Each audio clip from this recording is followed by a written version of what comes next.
Hello. Echo. No more echo. Hello. How you doing? Nora's chair. The Mezu Dumpy. Let's go. Hello. It's Pokemon Day. Look at this. Wow. Crazy. Yeah. Today, we are fixing the bug where the entities spawn on top of each other. It's Pokemon Day! Wow, look at this. Look at the cute. Look at this cute. Crazy. So cute. Pat. Wow. Mofu coffee. Super cool art. Let's go. Hello Link. Hello. Okay. Today things are happening. There is the bunnies and the foxes and the cats and the penguins. So many protagonists. Wow. Crazy. I'm stalling. Oh no. How you doing, chat? Of course I did not prepare my controller. Why would I? Never. It never works. So did you see my... Hello Link, hello Khaled. Did you see my last thumbnail? It's kind of underperforming, but I still like it. It's pretty funny.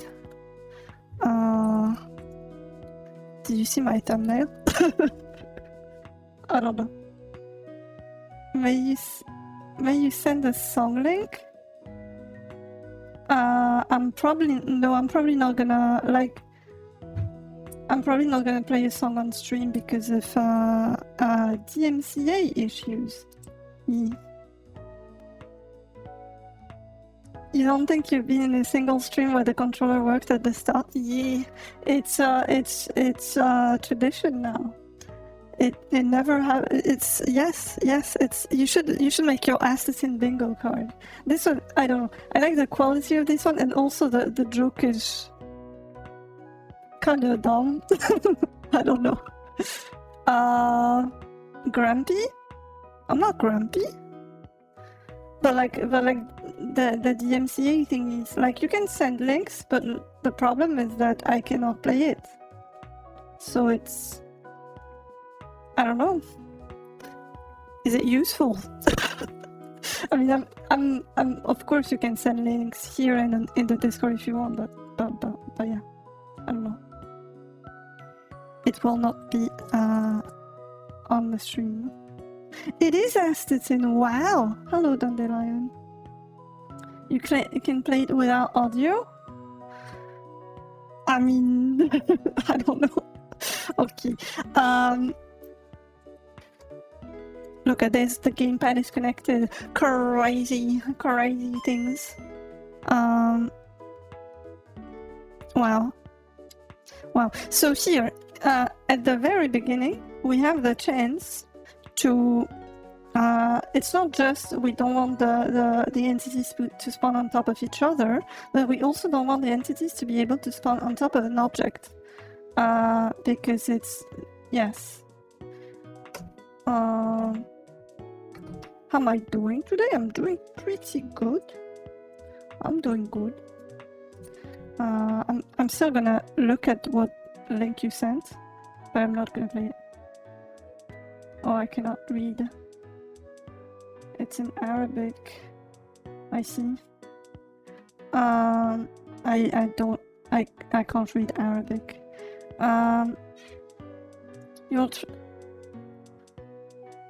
You always try to make it to my stream, but my time zone is late for you. Yeah, and especially today.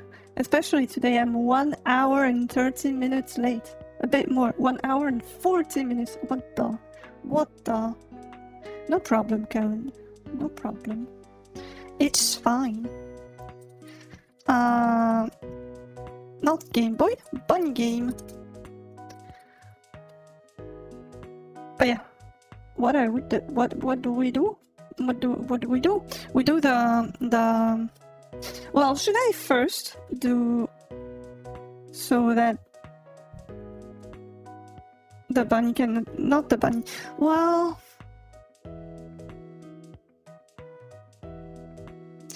Do we want entities not... Do we want to forbid entity from spawning on top of an object, or do we just want to forbid the bunny from spawning on top of the stairs? Because we could just make that like... I'm pretty sure... Wait. I'm pretty sure the initialization of the bunny is... made before objects? No, it's not here. Yeah, initialize entity and then initialize object. So what we could do is, in an initialize object, we could check whether or not we are on bunny X and bunny Y. And if it's the case, retry. It should be pretty easy.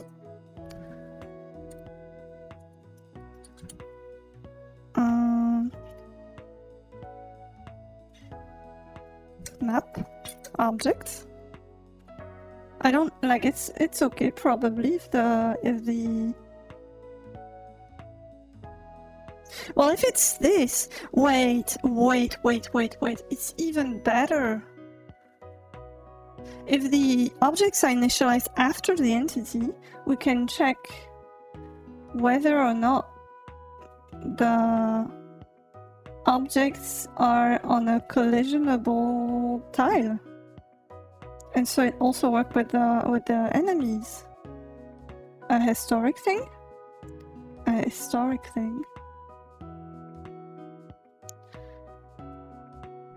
So it would work. I mean, I still need. So I need to do the entity one first, because. Right now they are not putting, like, the first turn is not putting them as collisionable, I think.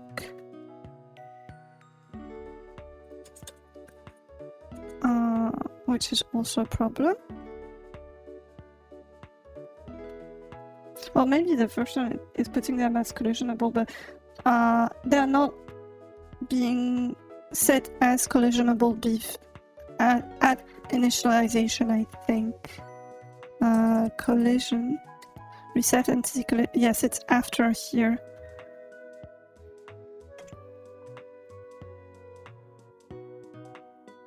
A German soldier was in love with Omani princess.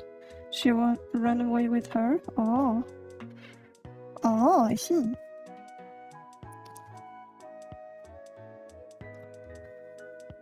A lesbian German soldier, Pog.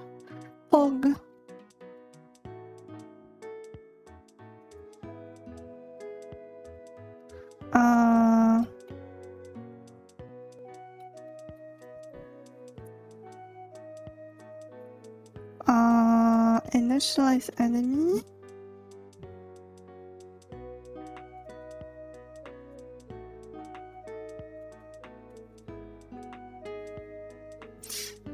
Here we have X and Y here. So the problem is that I'm not putting it in BC. I think I started this before in last stream, but I deleted it because it would be too confusing. Check if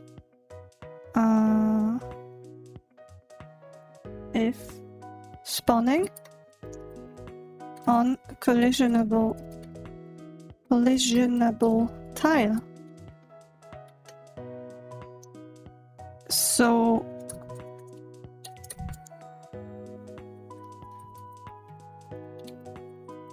increase HL. So here it would be C needs to be Y probably. I don't remember.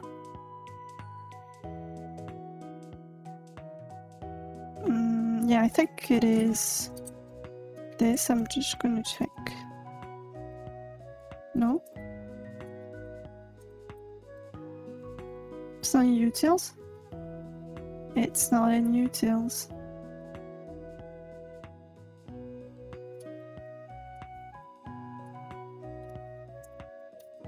Do I have an entity utils? Yeah, makes sense. XY and BC. XY and BC, okay. So Y is always C.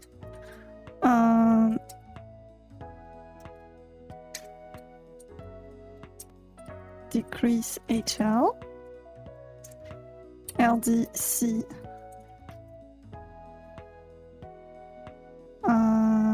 LDB HL. Increase HL.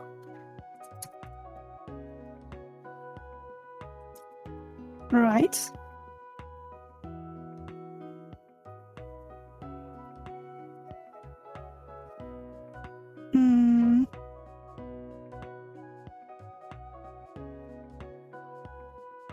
So what happens if it's collisionable?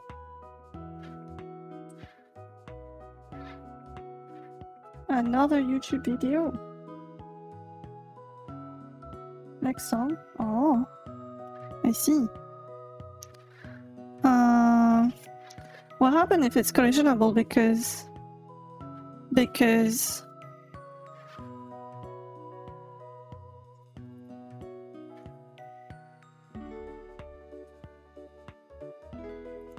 I could either try to re-roll the randomness, but in that case, if for some reason a room is completely if there's no space for entities anymore, we would hang. I don't think it can happen. May you post something like you can, but it's like I cannot do anything with them, and so I don't know. I sure post, but I don't think it's very useful, is what I mean. Because I don't want to get the MCA, and yeah.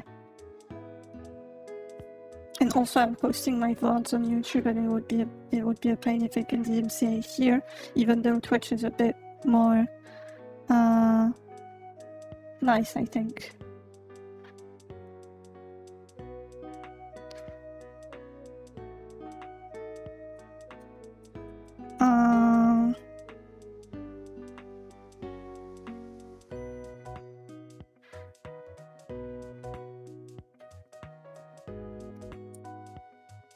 Yeah.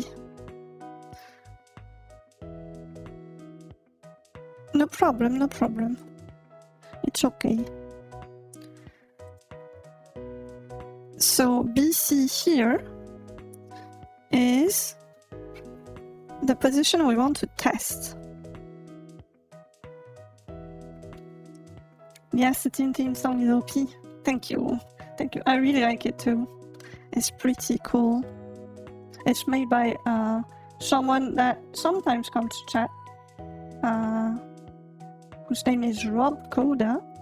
It's very cool. I like it. I like it.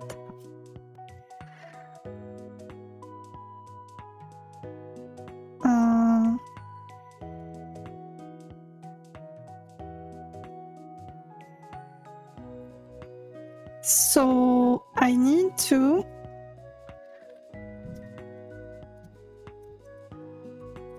no, it's going to be in map.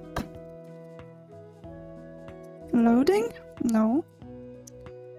Where's the car thingy? Carve entity collision map.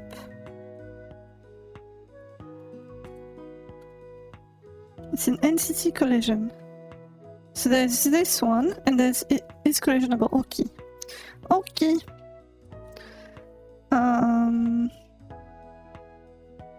Hello, Hardolden. Hello.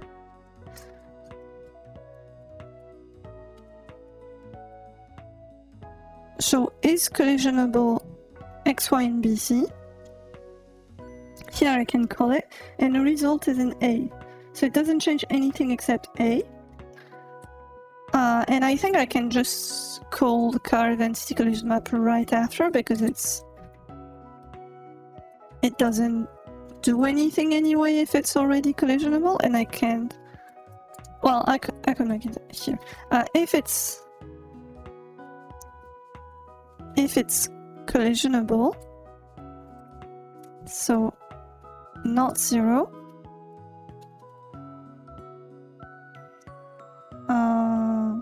If it's collisionable, so not 0, then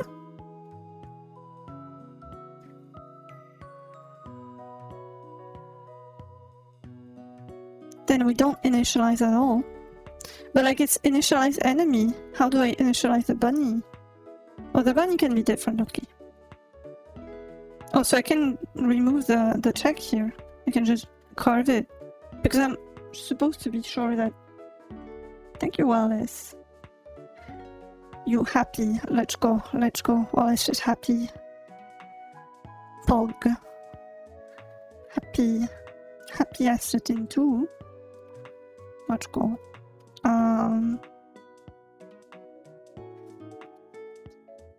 So I can do something which is...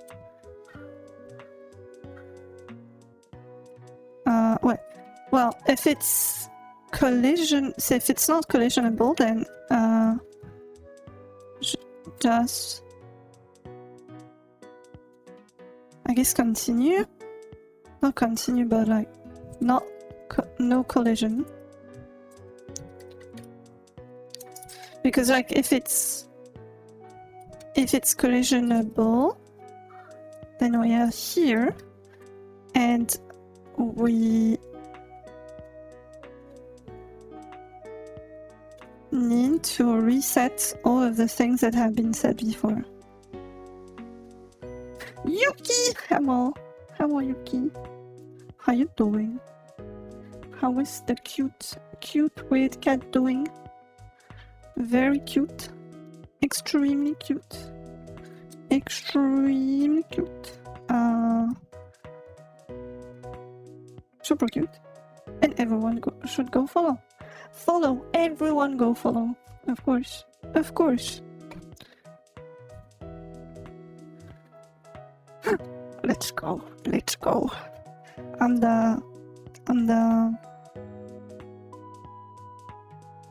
morning radio.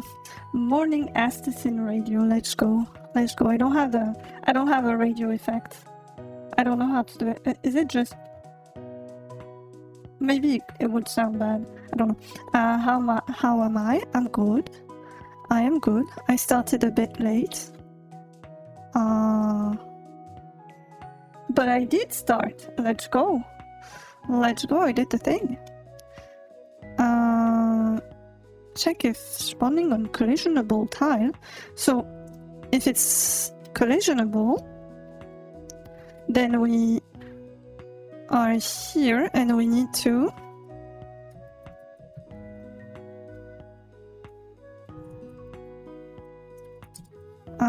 LD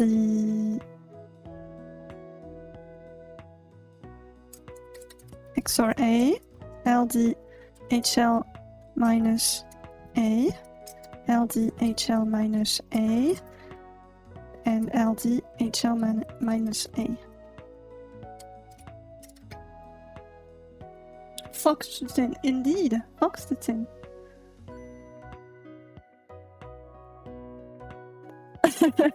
I'm a Fimsh now, let's go. Let's go. Fimshtutin. There is a Fimshtutin actually. Actually, it exists.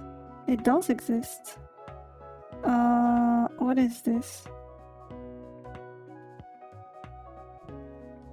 This is Fimsh accessory. So I need a Fimsh.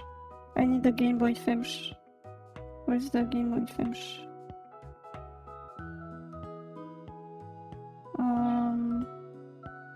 Well, I could do that. Could I do this? Yes, I could do this. It would not be the Gameboy Fimsh though. It would be normal Fimsh.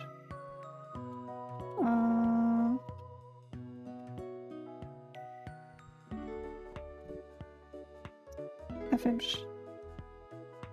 And I need to remove the duck, because the duck is kind of cute, but they're gonna come back later. Hello, hello, Finch, Finch, a Finch, the official Astatin Finch. That is true. Indeed, a squinch. Squinch.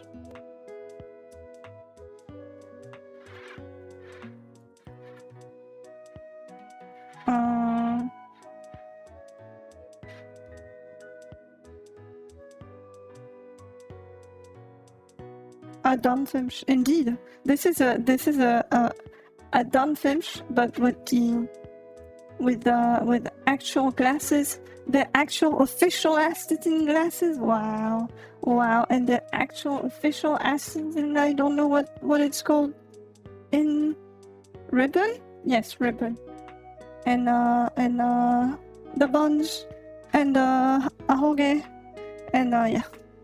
Let's go. Let's go. Official. Fully official. A bow tie? Maybe a bow tie? I don't know. Official! Oh my god, it's an official Finch! Wow. Wow. Oh, let's go.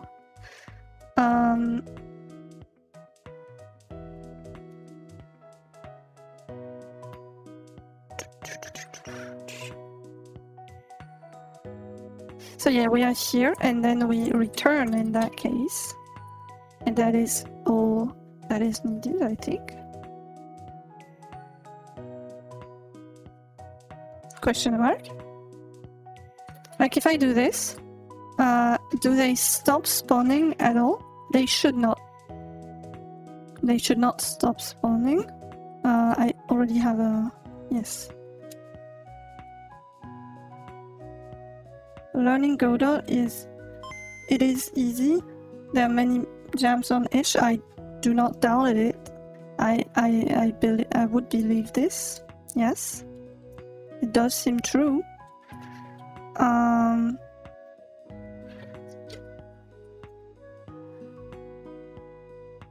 Okay, so this is working, and now if I make sure on map objects,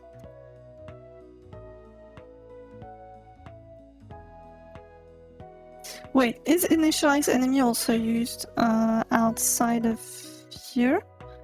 Respawn entity? Does it? Yes, it does use initialize enemy. Let's go. Let's go. So object, when I'm spawning an object, spawn object in random room.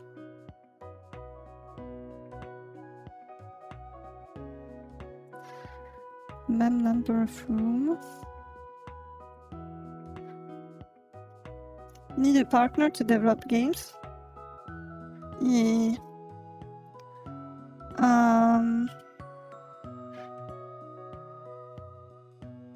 I mean, I'm sure there's a bunch of people who want to develop games. There's like, I don't know, maybe. I actually never tried to find someone to make games with randomly, so I don't actually know. But yeah.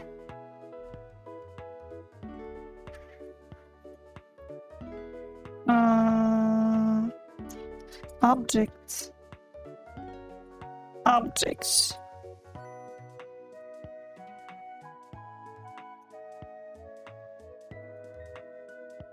Mem object list. Sprite. XY.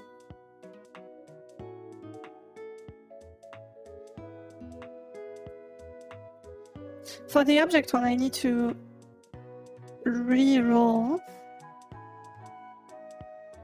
but also re-roll the room, I would think, question mark, maybe. So technically, if there's too much entities and not enough rooms, which I don't think can happen. I don't remember what was the minimum. Like, it surely cannot happen with the current settings of having a maximum of 5 entities, but like if I go with the 16 entities allowed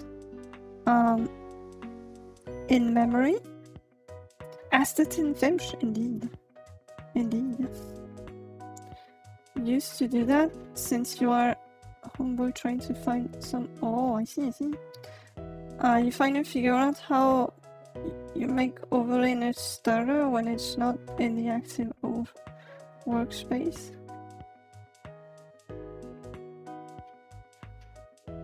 How do you do this? Because I think I had the problem with OBS, but like it was because I was on Wayland, and my way of fixing it is to create a virtual screen and capture the entire screen. I don't know. But maybe you're not on Wayland. Are you? I don't know.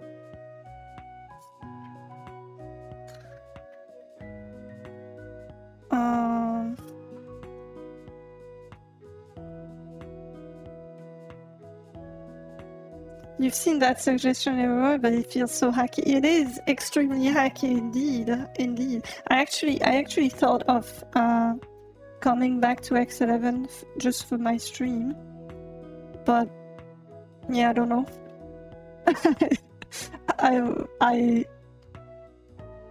I just wonder, like, it works. It's kind of dumb because I cannot, like, if I want to capture, like, if I want to add something like an overlay, I need to add a new one, a new screen, and like it's kind of dumb. And also, like, I cannot change my model without doing this horrible thing. Look at this. Oh no! Oh no! This is very dumb. You don't know how to make it work for OBS. You were able to make it work for your overlay because you're making your own in Bavy? Oh. All you had to do was switch presentation mode of the window to mailbox. Because Bavy signal frame rate suggestion from the window manager. And if I like technically I could do something like still do the hacky way, but it looking less bad when I'm putting my model on screen would be to set the background of the virtual screen to completely blue, but I did not do it. But I should. But yeah, you don't see it most of the time, and like if I want to fix my model, I can go back to the loading screen, beautiful loading screen with bunnies and a fan art from Cat and Al. So cool. That's crazy. So talented. They're so talented. Look at this. Wow.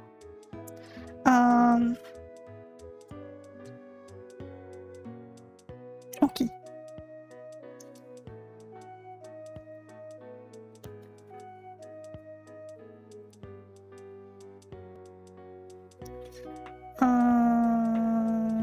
NDDs.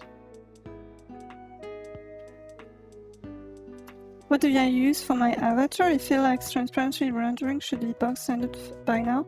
Yeah, but I'm using VC Face, and it's a window program, so I'm using it through Wine. So it's kind of, yeah. I know about Snake Studio that could work directly on Linux. I think there are other, but like VC Face works.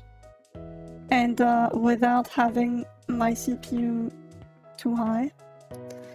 Hello, Abstract Syntax Tree Atin Chan. It's me, ASC Atin Chan. Indeed. Indeed, hello. Hello, Liquid Cake. That is true. That is true. If I make a language, there will be the abstract syntax tree part, and there will be another one which I will find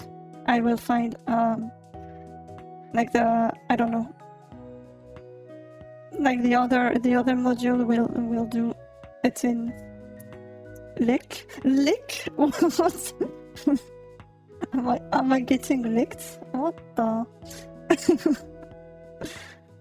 I mean cat lick humans. It's I mean, I'm not a human now. I'm a fox, but it makes sense. Okay, sure. Could also try Vinyan. I think Vinyan is also for Windows, so it would have the same problem now. It's just a greeting to Liquid. Oh, I see. I see.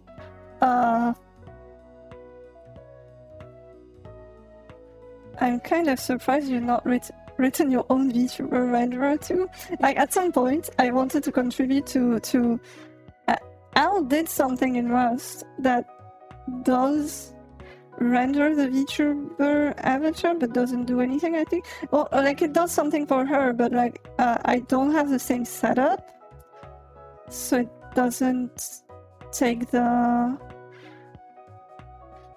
movement for me, and like the facial expression, I'm not there yet, so like I might at some point contribute, but I just never did. I never did. You're a software engineer that learned art and now want to learn music because you haven't found people to work with to develop games. That is the way. Learn the things. Learn the things. It only supports Windows as well. Yeah, that's... I thought. That's what I thought. But yeah.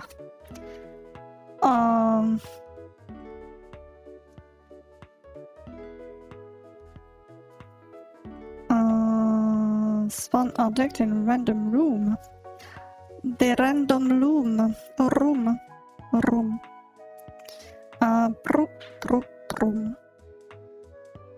Object check collision loop. So here it's checking the collision with other objects, but it's not checking the collision with the collision map.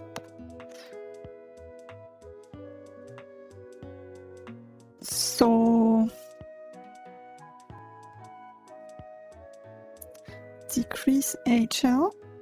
Why am I decreasing HL?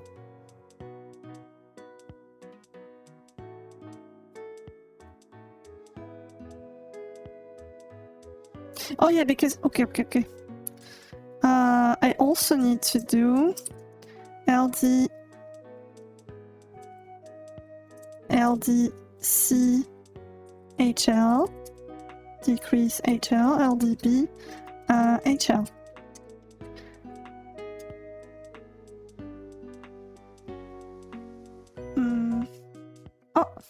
Oh, hello Yellowberry, hello. Hello, how was your stream? Thank you for the raid.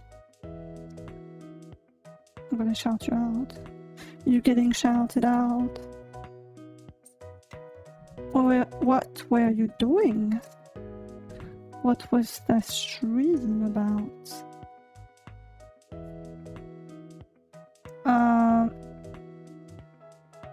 You wonder if you can get good tracking by fitting the mesh once onto the body and then using the motion and estimation to transform it.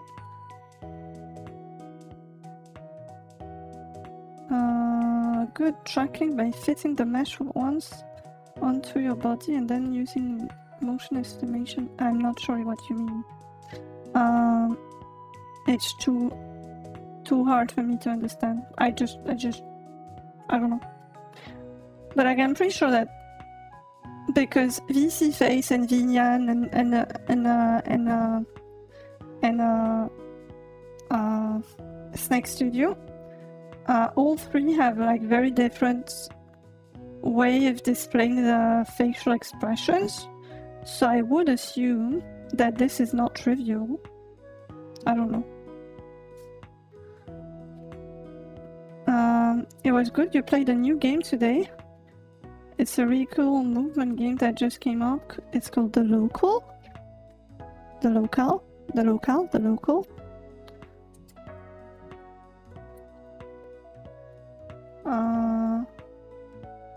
Take a flickering nature spotted in the wild, indeed. The Local.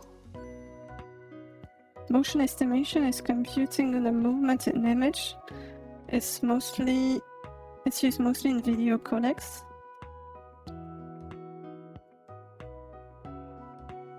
Ah, yeah, I don't know, but you don't really need that. There's a bunch of like, the way I do my tracking is I have my phone with VTube Studio on it, and it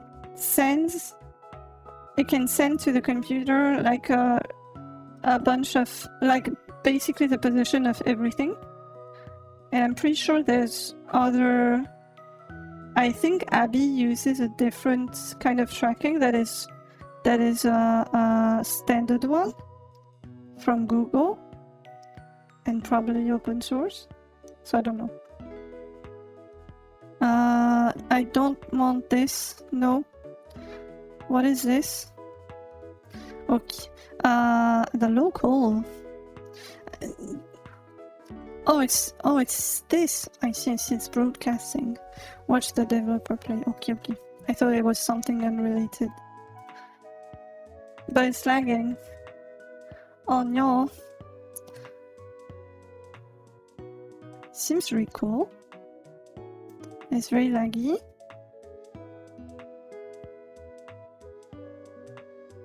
Not laggy, but like buffering, yes.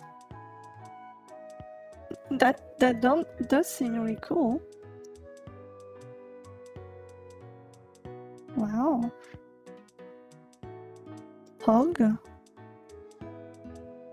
Vroom, vroom. I don't know what's happening on the screen. So many things. Wow. I see. Okay. If people want to check, it's The Local. DC. So now, call is collisionable.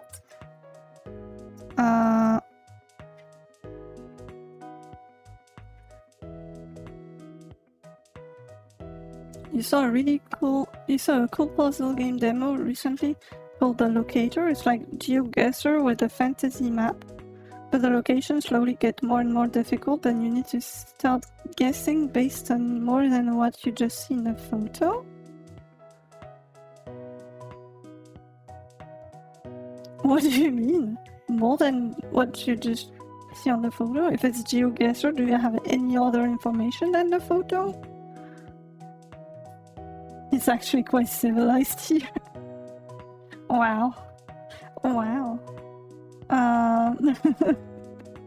You can get corresponding to the part of the image that moves between.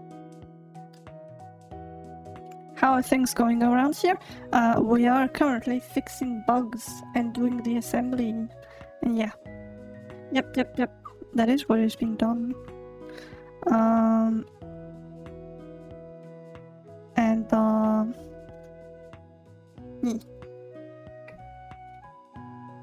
It's collisionable. If it's collisionable, then, because what am I doing here? Object collision check loop. Next. Oh, it's return. Okay, so it's not retrying if there's a collision with another object. But here we want it to retry, I think.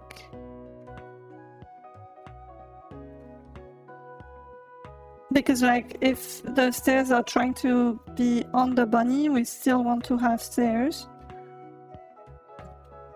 You're following a person through a fantasy world and you're also given their notebook. In the later part of the demo, most photos is more than a single possible location.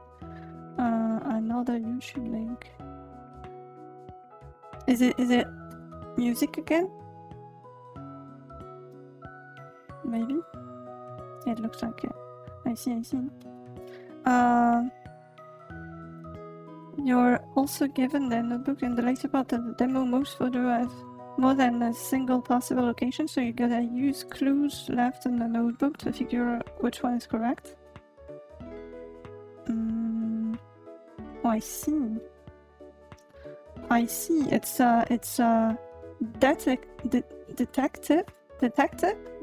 game. I see. Pretty cool.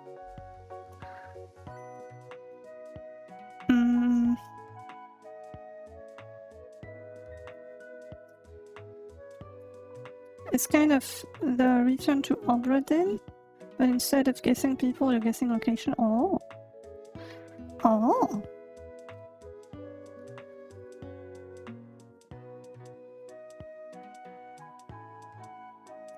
So like B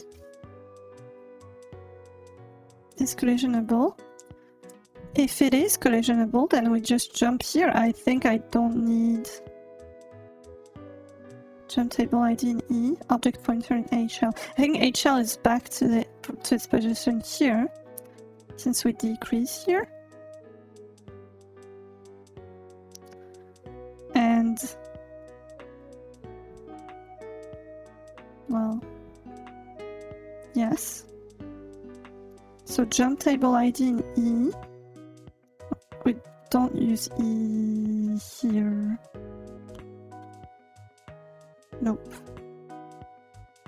So we can just jump.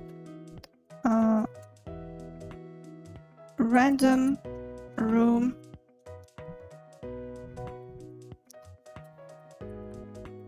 Place in random room.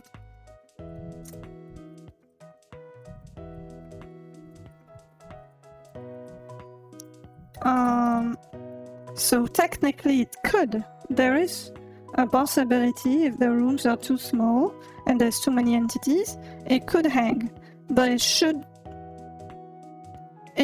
not be possible with the current settings. So non-zero equal place in random room. Let's go. And so we should have a different one. We should not spawn on the stairs. Let's go. The stairs are here now. We did not spawn on the stairs. Let's go. Poggies.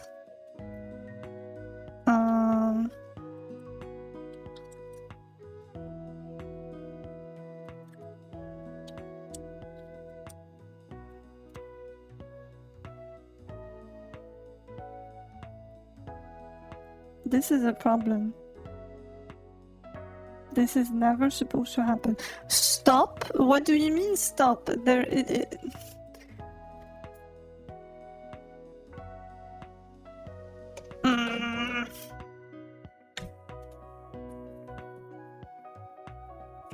means that I lost my program counter. But like, how is it even possible? What?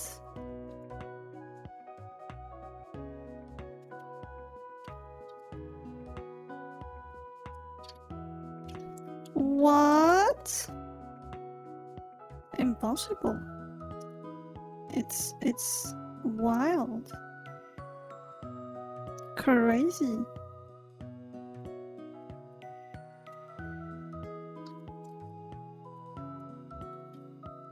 Is it rare? Is it a new thing? I was frozen. How did I open the menu? So many bugs in this game. My game is broken. So, this should be done, but program counter is lost sometimes on stairs on a new level. Stop not implemented panic, and there is opening the menu when frozen is possible sometimes.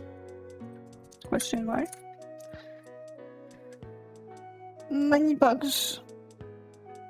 But you know what's missing? Bug enemy? No, it's not missing. It's here. It's just not coded right now, but it exists. It's here. A bug. Wow. Wow. And long uke is making the bugs flat. Yes, indeed. Flattening the bugs with a hammer. A bug, wow. The poor neglected bug. Pat bug. It's okay, bug. It's okay. I don't know how to comfort it, but pat. I need to take a small pause because of yes, and I'll be back in 1 minute, 2 minutes, something like this, and we will fix the bug.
I'm back. Echo. No more echo. Hello, welcome. Hello. I don't know what I wanted to say, but hello. How are you doing? Long you could never? If you had pad. Oh, wait. Flattening the bugs. I see. Long Yuk is a worm, so it makes sense. Is she a worm? Is she a sausage? Is she? What is the nature of Long Yuk? We need to know. The nature is cute. That is the fact. Long sausage, indeed. Long wurst, but with 2 O, because you... Yes.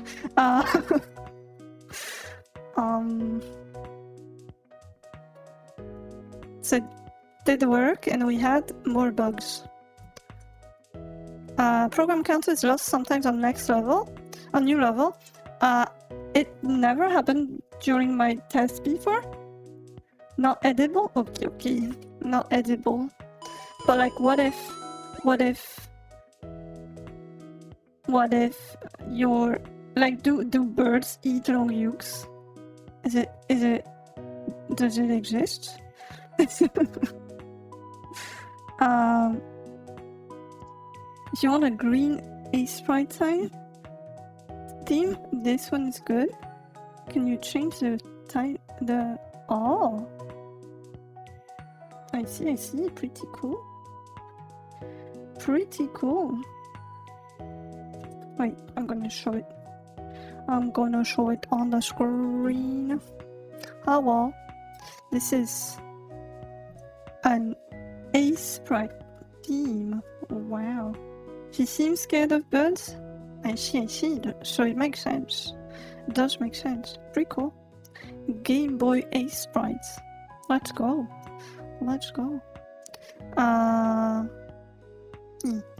I will look into it.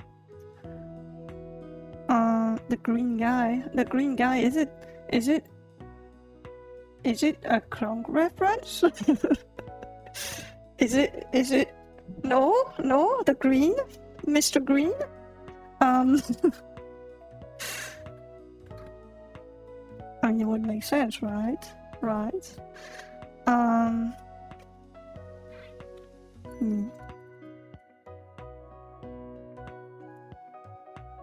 Things. I lost my thoughts. They're gone. Oh no. That's funny.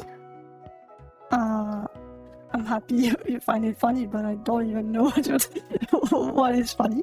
But sure.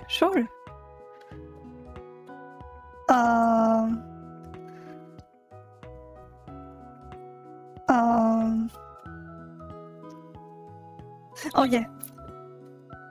Program counter is lost sometimes, so it probably means that there is a point where I'm pushing something. No? Yes? Question mark? Entity? Oh yeah, I think I know. It's an entity init.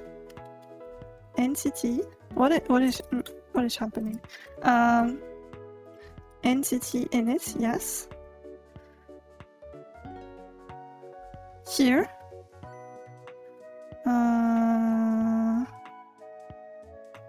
Yeah, I'm returning here without having popped BC, which is bad. It's bad. Oh no, pop the BC.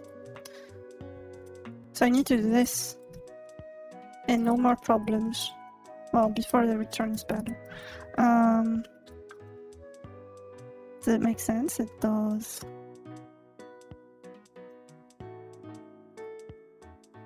Yeah.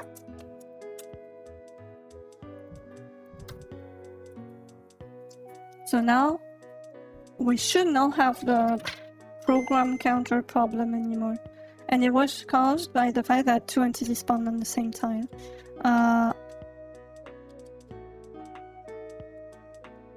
Let's go. I went to the next level. I did the thing. Did you see that? It's not possible. It's not supposed to happen. We just coded the thing that made it not possible. What do you mean? We spawn on the cat.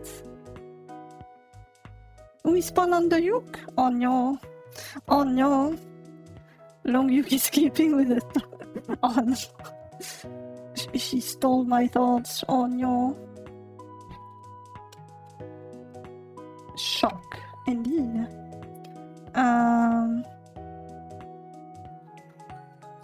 But why? Is curve entity collision map not working?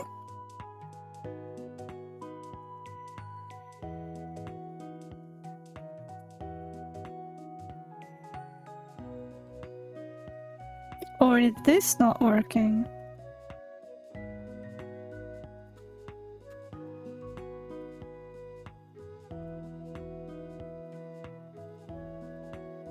Wait, I'm pushing BC. This is Y. Then I'm on X. And then I'm back on Y after this one. So when I do this, this is Y, X, and this is tile. And tile 0 should be entity doesn't exist.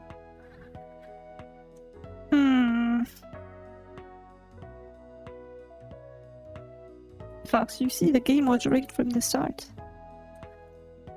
Exactly.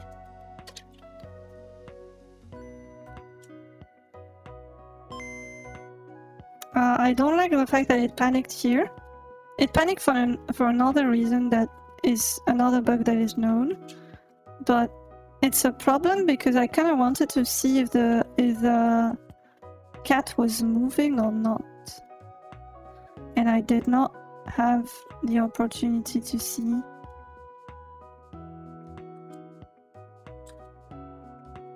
And it's gonna be a while until I can see two entities on top of each other. Oh no.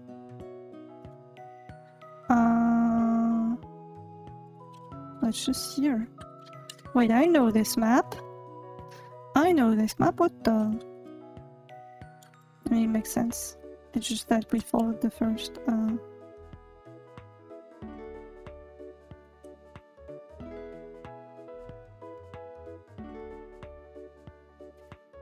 You have no clue how Cabbage does it? It takes me so long so much time to look at for these emojis. I think they have an extension, FFZ something. I don't know. I tried installing it, but it makes it a bit confusing for me. But it seems pretty cool. Have a good sleep, Yellowberry. Have the nice sleepies.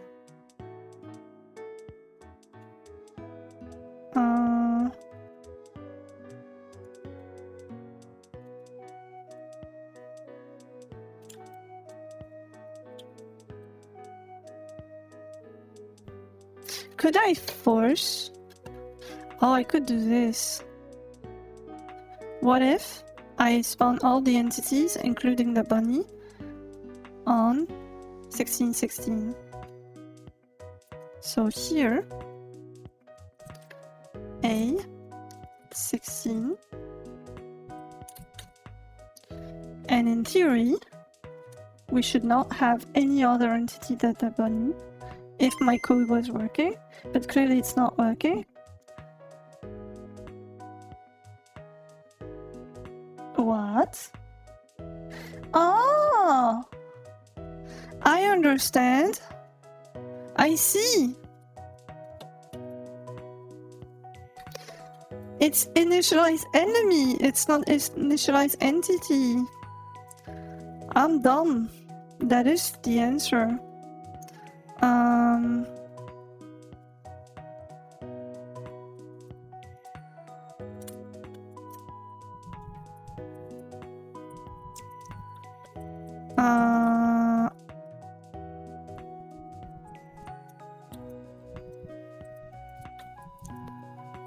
LD HL minus, well, LD HL to C, decrease HL, LD HL to B, increase HL, and increase HL again here. I understood dumb privilege revoked. No, I'm not dumb. I'm the dumb. Today you pooped. Good for you. Good for you. What is this message? Finally someone is incrementing Half-Life. That is one of the messages of the chat. It among the message in the chat there is this message. That is yes.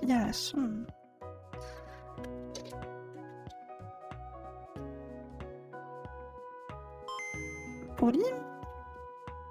Wait, I'm not doing anything with this. I should call.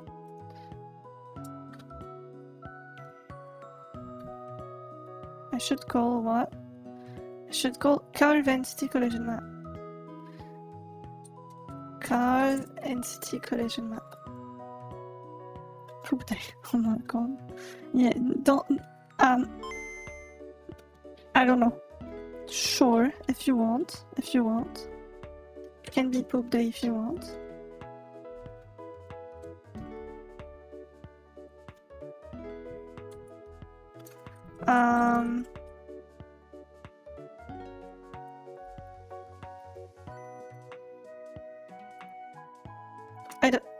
I don't know why it panics here. Only XKB key maps are supported here, and it's not implemented, and it's inside mini-FB. So like, do I need to change? Oh no, I don't know. Do I need to change the? So nothing spawned on top of me, so it works. It hacking works. Let's go. Pog.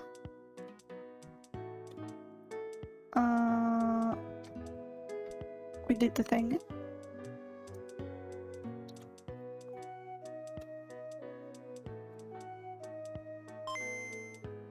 Good for you. Do we need to talk about poop? Is it something that is required? I don't think it is. I think I don't know. Like, there's many things to talk about in life.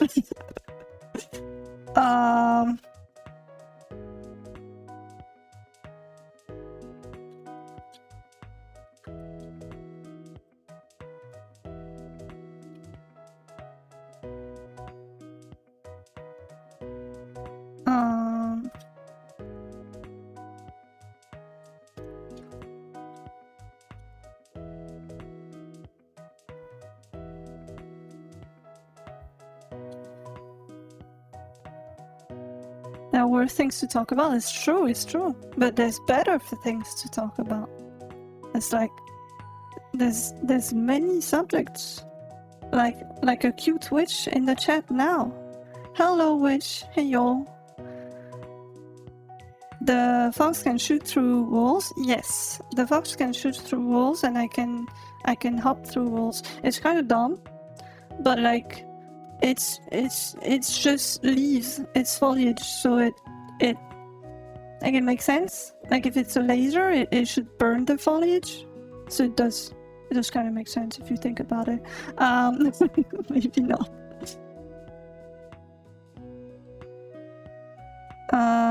One of the things is my game turn-based. Yes. One of the things, the thing he's got left behind. I don't know what you're talking about.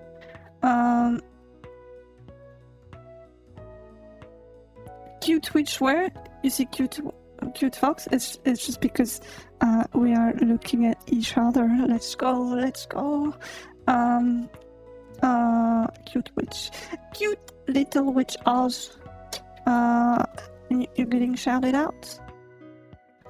Because I'm always getting shouted out when I'm in your stream. It's kind of, it would be unfair to not shout you out. It would be very unfair. And also, you're very cool and very cute and yeah, very pog in general.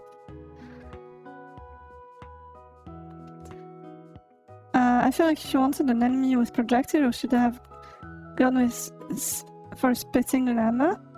I mean, I might change it after. It's just like I made the foxes first, and then I was like, I should add a new kind of attack for the enemies, and then I did this, and then I started drawing other enemies. I think. Did I? Maybe it wasn't this, but like yeah, I for now it is just gameplay focused. We will see later if I change the attacks and things. All the compliments, because you deserve all the compliments. What does halt cycles means? We are like the Game Boy. I think that might be a bit different if you are programming with either game engine or like even without game engine, but in like modern computers. I don't have that much power, CPU power, so I'm literally counting the CPU cycles, which is like an instruction takes, like some instructions takes, every instruction takes a defined amount of CPU cycles, and the CPU cycles are limited between the frames, and like it's basically the cycles is defined by the frequency of the CPU. There were no compliment, only truth. True. Have you run it on a real Game Boy? No, I do not own a real Game Boy, but it's supposed to run. In theory, it should work well. If it works on this emulator, which is supposed to be super close. It's not 100% sure, of course, but like for now, it's the best I can do, and I will probably buy a real Game Boy when I'm back in France. Instructions still take time even on modern computer, but nobody cares anymore because everyone finds it acceptable that the program starts in 20 seconds for real. Like, no, in game development usually no, but like still, it's, you're not gonna count the number of CPU cycles. I would a real Game Boy, a real boy. What the? Pinocchio. How can I make a game on your 3DS? I mean, there's a lot of resources for homebrew 3DS, I would imagine. Like I know that there's like a bunch of custom firmware, and it's probably one of the most, after of course the GBA, Game Boy, and NES. I would imagine that the 3DS might be one of the most active communities in homebrew scene. Maybe. At least it's one I see the most.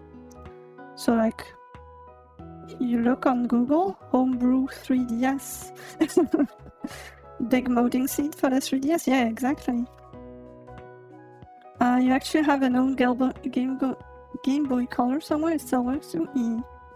It's more involved to count cycles because it's harder to map an instruction to how many cycles it takes because of all sorts of pipeline optimization.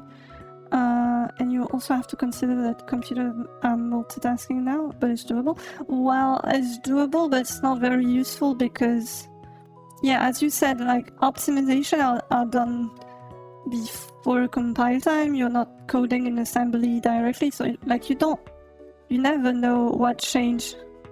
I mean, you could know if you're like super experimented with how compiler optimization works, but like most people don't know, and me included, how LLVM and these things work, and like how changing a small thing in your C++ or C will change completely the assembly code and make it faster. So it's, yeah. How is your cute fox girl that is smart? I'm not smart, I'm dumb. And I'm good. I'm good. I have a nice day, I think. It's pretty cool. So we can do it. You can do it indeed. Taking the market of Nintendo? I don't know what you mean, but yeah. It's more doable than the Switch. I would imagine, like, I think that it's the Switch if even jailbreakable. I think there's like some jailbreakable Switch, but like most of them are not, or something like this. Like the earliest are jailbreakable. Why do I call myself dumb? Because it's my brand. Look at my forehead. It's written dumb. But don't worry, chat. You're also dumb. Look at this. There is a dumb sticker on you too, so it's fine. You have to get a chip for the OLED and light version. Yeah. Yep. I'm pretty sure the 3DS. Should I say I have a... Hypothetically, if someone I knew had jailbreaks 3DS, hypothetically, I'm not saying it's me, but like, hypothetically, this person would have done it with a Zelda Ocarina of Time exploits. Hypothetically, of course. You're dumb too now, but you're dumb only when you're in this chat. After that, you become smart again. It's the yes. Yes. Just hypothetically. I don't know how Nintendo is. I'm pretty sure they're not really cool with the idea of jailbreak on the 3DS, but I never used it for like hacked games. I just use it for homebrew software. I mean, not my homebrew software, but like Doom. But yeah, and like I did not use it. Of course, it's the person I know. I used their console. Yes, not mine. In Minecraft too. Yes. Yes. You live in my chat now? Oh, she brought her tent, and now, yes. Your 3DS is legit? Like, it's, yeah, I don't know. It's, like, the homebrew 3DS, I don't know what you call legit, but you don't need to install, like, a chip. It's just that, there's a few games with arbitrary code execution exploits, and so with this you can install custom firmware. It does exist. You can do the things. Yeah.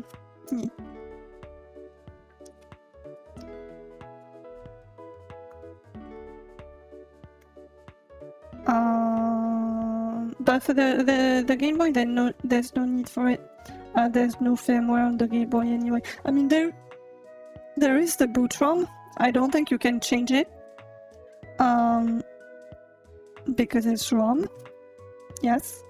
And it's not updatable. But like for making a game, you don't need to do that at all.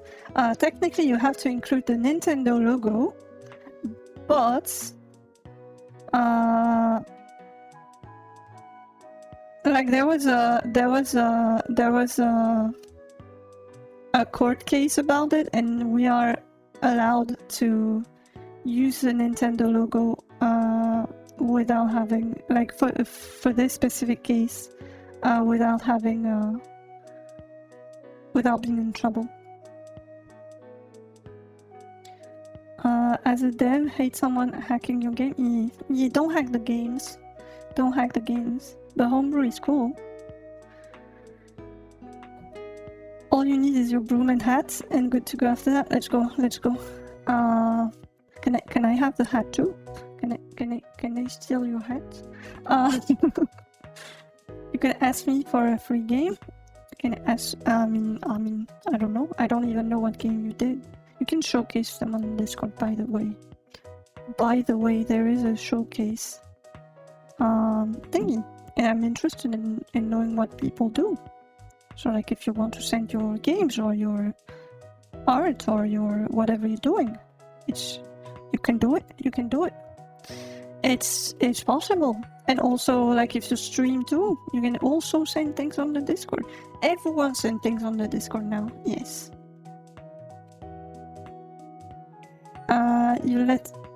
You let me wear it. It's hacking big hat because big hat are comfy like hoodies. Let's go. And I'm small, so it's good.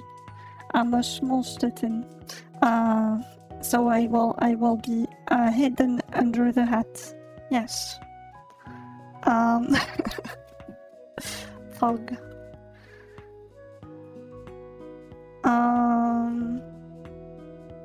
It's refreshing to just program a computer instead of dealing with 15,000 abstraction layer. True. That is factual. I'll take her off hat, and there's just a tiny Astatin sitting underneath. Exactly. I'm making sure she when she cooks, she doesn't use soft bread but actual bread. That is what I'm doing. It's like in Ratatouille. Ratatouille. How do you say it in English? Ratatouille. Yeah. Hat is magic item that hide the wearer. Oh, I see.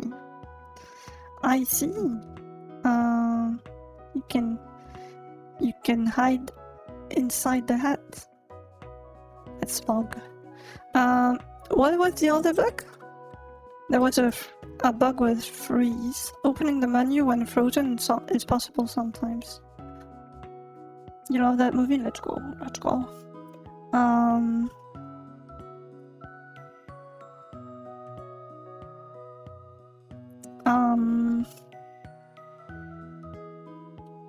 I think I have an idea of when it could happen. I'm not entirely sure, but if I start the menu during the animation that makes me frozen, will it open? Like if I do this.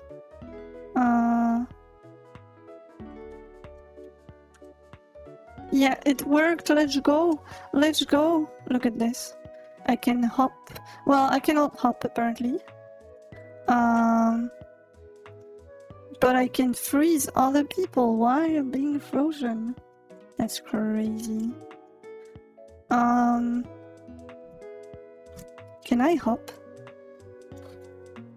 What happened if I hop while being frozen?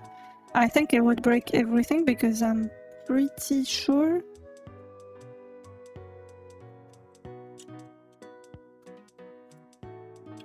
Hop. Oh, interesting. It just didn't do anything. You did some level VR in Japan VR. I don't know what this is. I mean, VR I know. Japan VR I would imagine is the conferences. Level VR I don't know. Probably another conference. I don't know.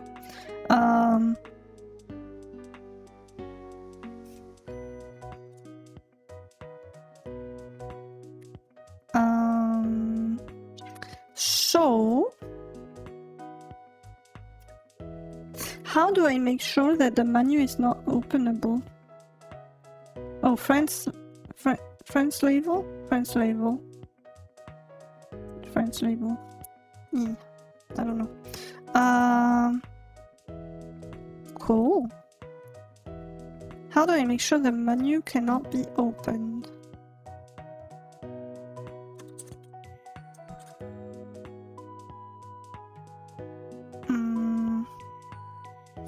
GUI. Init menu.